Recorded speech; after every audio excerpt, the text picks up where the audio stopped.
പ്രിയരെ, മന്ന the daily ബ്രെഡിലേക്ക് ഹൃദയത്തിൻ്റെ സ്വാഗതം. നമ്മുടെ ഒരു ആത്മീയതയെ ഉണർത്തിക്കൊണ്ടുവരുവാൻ നിരന്തരമായി നാം വായിക്കേണ്ട ബൈബിളിലെ ഒരു പുസ്തകമാണ് നിയമാവർത്തന പുസ്തകം. അതിലെ 28-ാമത്തെ അധ്യായം കൂടെ കൂടെ വായിച്ച് ധ്യാനിക്കുന്നത് നല്ലതായിരിക്കും. ദൈവത്തിൻ്റെ കൽപ്പനകളെ പാലിക്കുന്നവൻ്റെ ജീവിതത്തിൽ എന്തെല്ലാം കൃപകൾ ദൈവം ഒരുക്കി വെച്ചിട്ടുണ്ടെന്ന് ഈ പുസ്തകം പറയുകയും ചെയ്യുന്നുണ്ട്.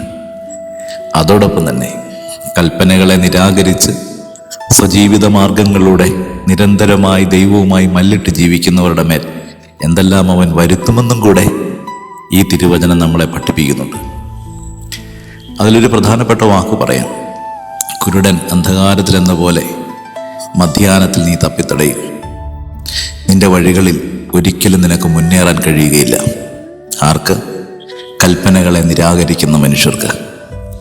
ഇപ്പം ജീവിതത്തിൽ എപ്പോഴും ഓർക്കുക, ജീവിതം ഒരു സമാധാനത്തിൻ്റെയും സന്തോഷത്തിൻ്റെയും വഴികളിൽ നിരന്തരമായി പരിക്കില്ലാതെ മുന്നേറുവാൻ നിങ്ങൾ ആഗ്രഹിക്കുന്നുണ്ടെങ്കിൽ ദൈവത്തിൻ്റെ കൽപ്പനകളെ പ്രാണനിലേക്കൊന്ന് ചേർത്ത് വെച്ച് ജീവിക്കാനുള്ള ശ്രമം നടത്തണം.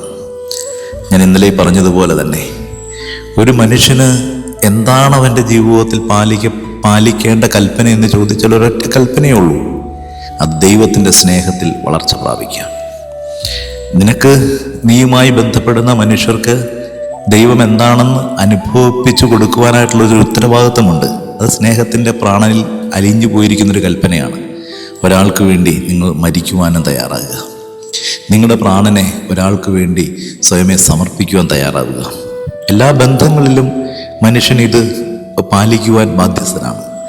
നിങ്ങൾ ഏതെങ്കിലും ഒരു മനുഷ്യനെ ഹൃദയത്തിലേക്ക് ചേർക്കുന്നെങ്കിൽ, ആരുമായിട്ടെങ്കിലും നിങ്ങൾ ജീവിതത്തിൽ നല്ല ബന്ധങ്ങൾ പുലർത്തുവാൻ ആഗ്രഹിക്കുന്നെങ്കിൽ അവർക്കൊക്കെ വേണ്ടി പ്രാണനർപ്പിക്കുന്ന ഒരു ജീവിതം ഉണ്ടാകണം. അല്ലെങ്കിൽ ദൈവം നമ്മളെ തള്ളിക്കളയും.